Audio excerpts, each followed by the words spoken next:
Welcome to TFRCC TV, the Faithfully Rising Christian Community, a Catholic spiritual content channel dedicated to reflections, masses, adorations, gospel music, documentaries, and more. Our content is created for the Catholic community worldwide. While our platform is open to all, please be aware that the material presented here is exclusively intended for Catholics. We hold respect for all beliefs and do not seek to offend or convert followers of other religions. Thank you for joining us on our spiritual journey.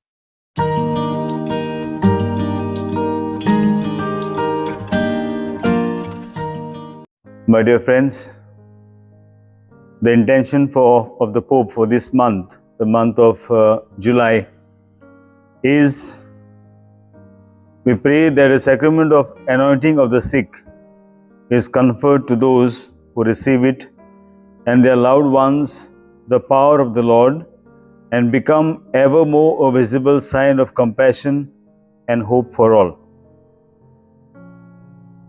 Just yesterday, as I was giving Holy Communion to the sick and the old, there was a man who was bedridden named Angelo Di Costa from our parish, and of late he has been not keeping well, and I would say he was in his last days.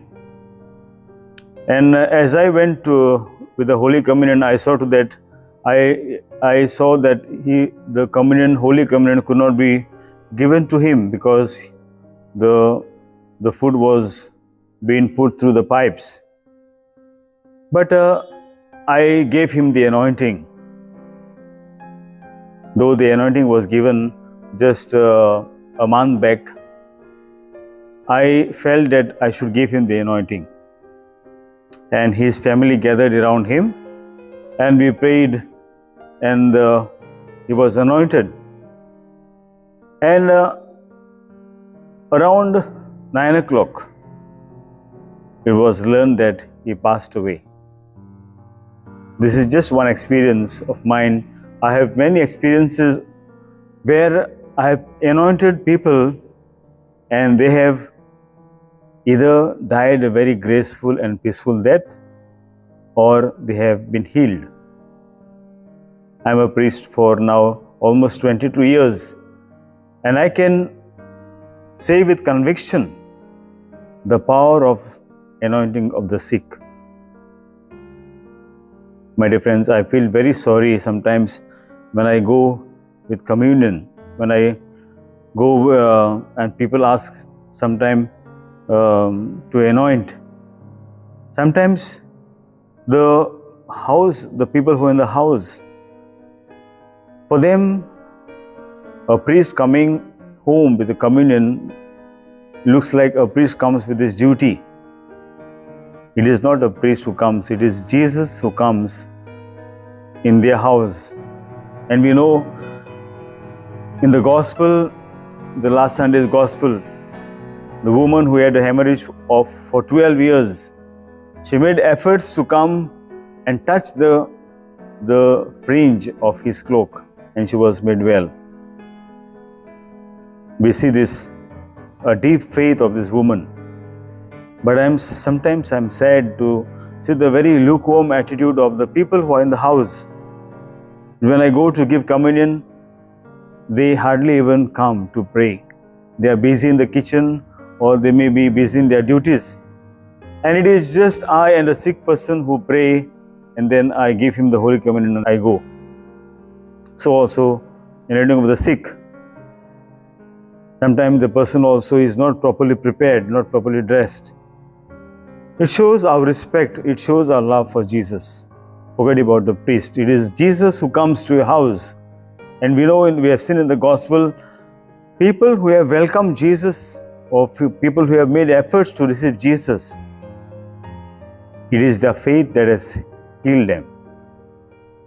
So as we reflect on the Pope's intention for this month, we know that the ministry of Jesus consisted of healing. Majority of his ministry was focused on healing people. Jesus had authority over demons, over his body, over his soul. And that's why he could say, I forgive you your sins, because he had authority over souls. The anointing of the sick, it gives a gift of consolation, peace and strength.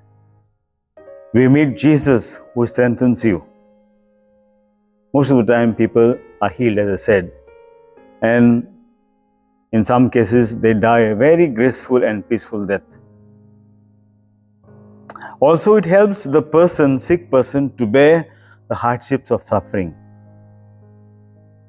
And also it helps the dying person to pass from this life in peace, because it is Jesus who accompanies the dying person through his death to heavenly life. And what about the role of Mother Mary? We know that Mary was present at the time of Jesus' death. And surely she is there. She is there present when a person is in his last moments. And surely she intercedes for us. We need to call Mother Mary also at the time of a person's death. And before I finish, a beautiful quotation from this French writer André Gide. He says, "I think that illness are the keys that can open certain doors to us. I believe that there are certain doors that only an illness can open." Yes, let us not take sickness as a burden, but I would say as an opportunity for us to open the doors to Christ. Christ is waiting to heal us. So let us approach this sacrament of anointing of the sick with confidence, trust, and trust in His mercy and His compassion of our Lord.